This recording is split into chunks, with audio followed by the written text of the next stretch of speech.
지난주에 제가 말씀을 전할 때 대림절 네 번째 주일은 우리 마리아를 특별히 생각하면서 지내는 그런 대림절 기간이라고 그랬습니다. 오늘도 역시 마리아에 대해서 생각을 좀 해보려고 합니다. 우리 기독교를 태동케 한 종교개혁자 마틴 루터는 크리스마스에는 세 가지 놀라운 사실이 있다고 말했습니다. 그 세 가지 중 첫 번째는 하나님이 사람이 되는 것, 그것이 놀라운 기적이라는 거죠. 두 번째는 동정녀에게서 메시아가 태어난다는 것, 처녀의 몸에서 어떻게 메시아가 태어날 수 있는가. 세 번째는 마리아가 이 모든 것을 믿음으로 받아들인 것이 놀라운 일이라고 했습니다. 그렇다고 해서 하나님께서 메시아이신 예수님을 어느 날 갑자기 세상에 보내신 것이 아닙니다. 그 사건은 이미 오랫동안 예언자를 통해서 예언한 바 된 모든 것을 준비시키신 일입니다. 예수님이 태어나시기 전, 즉 주전 730여 년 전에 이사야 선지자를 통해서 메시아가 처녀의 몸에서 나실 것을 이미 예언하셨습니다. 그리고 주전 700여 년 전에 미가서 5장 2절에 기록된 말씀을 보면은 미가 선지자를 통해서도 예수님이 태어나실 장소 곧 베들레헴에서 나신다고 이미 예언하셨습니다.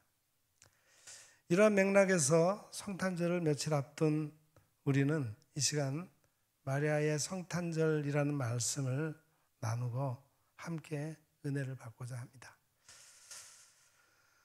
오늘 본문 앞에는 마리아의 믿음을 설명하기 위해서 마리아의 친척이었던 사가랴와 엘리사벳에 대해서 먼저 기록하고 있습니다.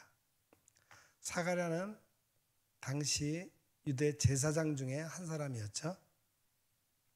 그의 아내 엘리사벳은 아이를 낳지 못했습니다. 그런데 어느 날 사가랴가 제사장 직무를 수행하기 위해 성소에 들어가고 있는 그때 천사 가브리엘이 나타나서 엘리사벳이 아들을 낳을 것인데 그 이름을 요한이라고 하라. 주의 길을 예비하는 선지자가 될 것이다. 이렇게 예언했습니다. 사가랴는 제사장이었기 때문에 천사의 역할을 잘 알고 있었음에도 불구하고 천사의 말을 믿지 못했습니다. 왜냐하면 막상 눈앞에 천사가 나타나자 받아들이기가 어려웠던 거예요. 즉 천사를 통해서 전해준 하나님의 계시를 믿지 않았습니다. 그러나 본문에 나오는 마리아의 반응은 사가랴와 대조적이었어요. 마리아는 처음에는 놀라기는 했지만 불신앙의 태도로 반응하지는 않았습니다. 하나님이 하시는 일을 열린 마음으로 받아들이고 순종했어요. 오늘 본문의 28절입니다.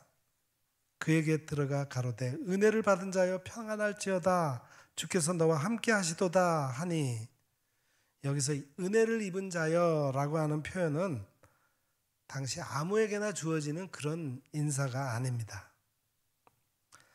하나님의 특별한 계획과 선택을 받은 사람에게 주어지는 약속임을 마리아는 잘 알고 있었지만 놀랬습니다. 천사는 놀란 표정을 짓고 마리아에게 계속 말을 이어갑니다. 30절 이하입니다. 천사가 이르되 마리아여 무서워하지 말라. 내가 하나님께 은혜를 입었느니라. 보라 내가 잉태하여 아들을 낳으리니 그 이름을 예수라 하라. 그가 큰 자가 되고 지극히 높으신 이의 아들이라 일컬어질 것이요 주 하나님께서 그 조상 다윗의 왕위를 저에게 주시리니 영원히 야곱의 집을 왕으로 다스릴 것이며 그 나라가 무궁하리라 라는 거예요. 이 말씀은 이미 선지자를 통해서 700여 년 전에 수많은 메시아에 대한 예언의 말씀들이 압축되어서 다시 마리아에게 최종적으로 예언하고 있는 말씀이었습니다. 이 예언의 말을 듣고 있던 마리아는 천사에게 물었습니다. 아직 제가 남자를 알지 못한 처녀인데 어떻게 저에게 이런 일이 일어나겠습니까? 그러자 천사는 마리아에게 설명하고 설득했습니다. 즉 마리아의 믿음을 돕기 위해서 또 한 번 천사가 대답합니다. 35절 이하입니다. 천사가 대답하여 이르되 성령이 내게 임하시고 지극히 높으신 이의 능력이 너를 덮으시리니 이러므로 나실 바 거룩한 이는 하나님의 아들이라 일컬어지리라. 보라 내 친족 엘리사벳도 늙어서 아들을 배었느니라. 본래 임신하지 못한다고 알려진 이가 이미 6달이 되었나니 대저 하나님의 모든 말씀은 능하지 못하심이 없느니라. 아멘. 신앙생활을 열심히 하는 성도라면은 전능하신 하나님이 못하실 일이 없다는 것을 머리로는 받아들입니다. 그렇지만 삶 속에서 하나님의 능력이 요구되는 일이 벌어지면은 잘 믿으려고 하지 않습니다.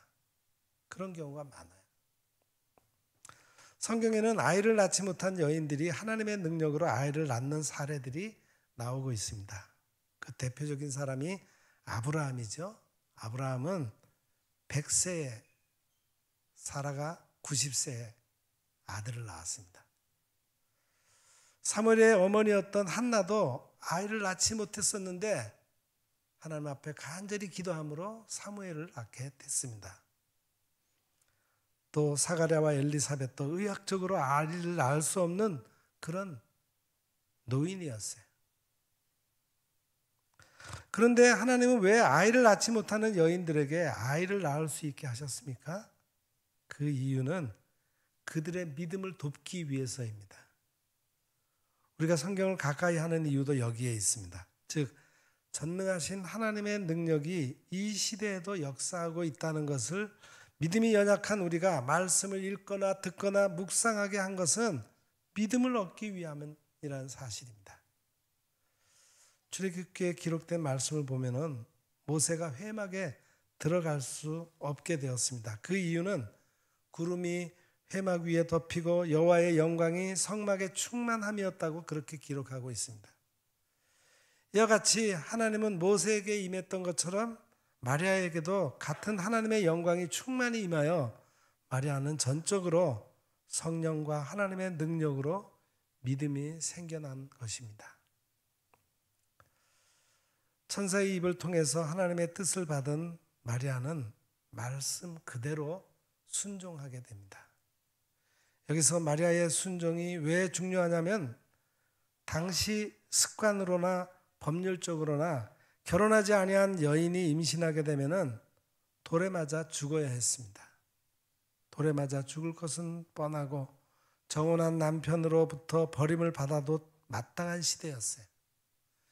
이와 같이 마리아는 요셉과 약혼한 상태이고 결혼하지 않은 상태이므로 처녀가 임신을 한다면 그 약혼은 파혼하고 돌에 맞아 죽게 되어 있다는 겁니다.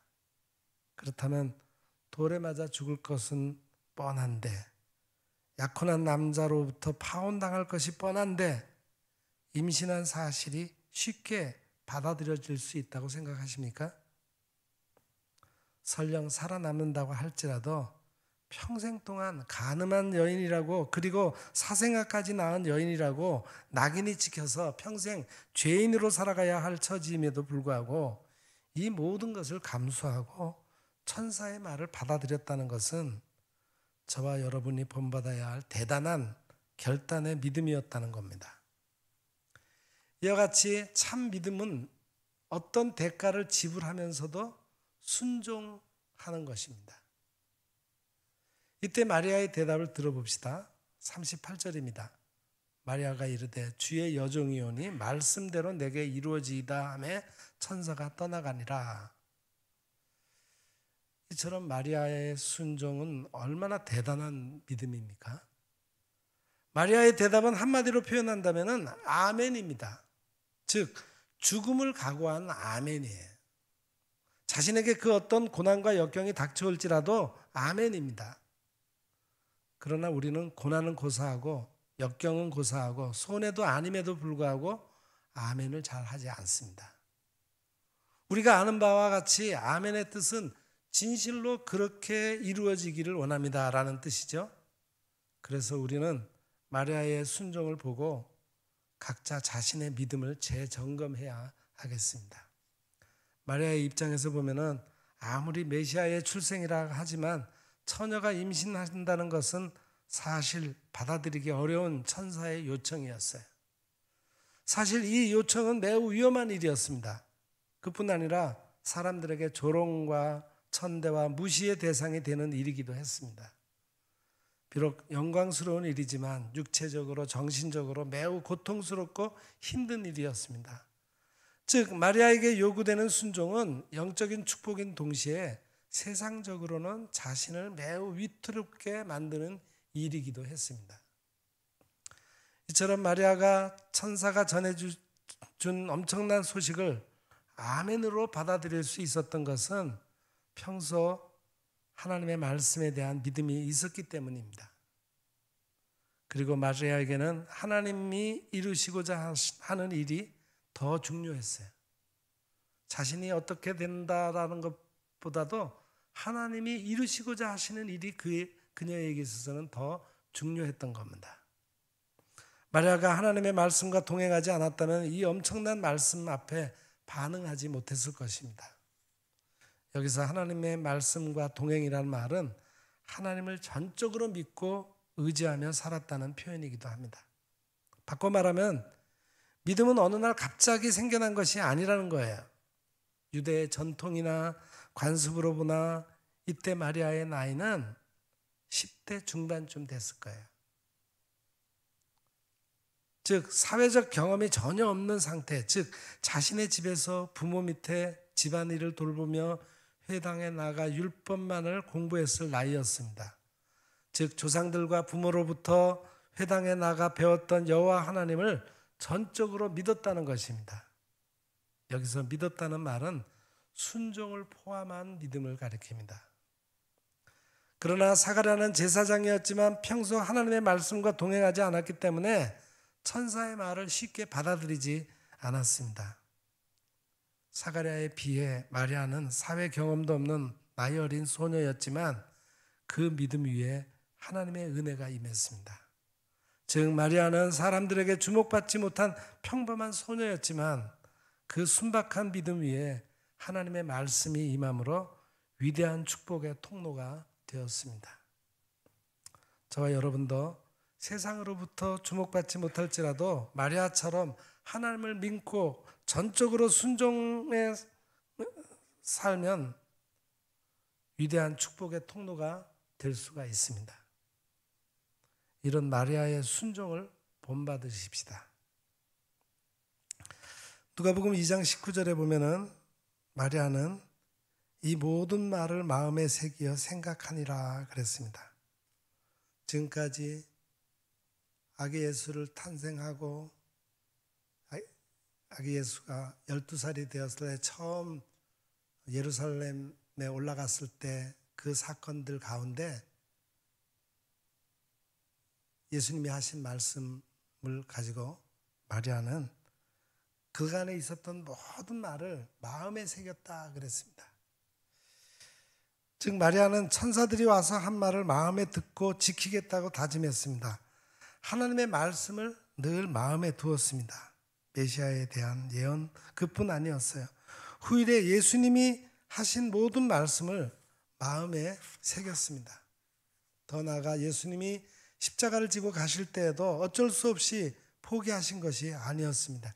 육신의 부모라면은 유대 지도자들을 찾아다니며 아들을 위해 구명 운동을 했어야 하지 않겠습니까? 그러나 그렇게 하지 않았습니다. 마리아는 장차 다가올 고난과 죽음에 대해 예언의 말씀을 마음에 새기고 육신의 고통을 뒤로 하고 순종한 것입니다. 마리아의 순종은 거기서 그치지 않았어요. 예수님의 마지막 말씀까지 순종했습니다. 예루살렘을 떠나지 말고 한 곳에 모여 약속하신 성령을 기다리라 라는 말씀에 마리아는 순종하면서 한 사람의 제자로 살았습니다. 주님께서 부활하신 후 40일 뒤에 승천하신 이후에도 마리아는 자신이 예수님의 육신의 어머니라는 것을 자랑하고 초대교회에서 군림하지 않았습니다. 그저 성령을 기다리는 오순절의 제자로 성령 받은 제자로 살았습니다. 즉 마리아는 예수님의 육신의 어머니였지만 예수님을 주로 섬기는 제자였다는 것입니다. 바로 이러한 삶이 성탄절을 기다리며 맞이할 성도의 믿음이요 자세라는 겁니다. 그래서 마리아에게 있어서 성탄절은 순종의 성탄절이었습니다. 이와 같이 하나님의 은혜는 오늘도 투명하게 이해되지 않고 고통이 요구되는 일임에도 불구하고 아멘으로 순종하며 살아가는 성도들에게 주어지는 것입니다. 그런 성도에게 크리스마스는 축복의 성탄절이 되는 것입니다. 성탄절을 기다리시는 성도 여러분, 수많은 고통이 요구되며 그 말씀들이 이해되지 않을지라도 하나님의 뜻을 붙들고 순종해서 제2의 마리아가 되시기를 바랍니다. 말씀 앞에서 아멘 할 줄 아는 마리아를 통해 예수님의 이름이 증거되고 있는 것처럼 맑고 깨끗한 영성으로 주님의 말씀에 아멘으로 응답하며 성탄절을 맞이하는 복된 주인공들이 다 되시기를 주님의 이름으로 권면하며 축복합니다. 기도하겠습니다. 성탄절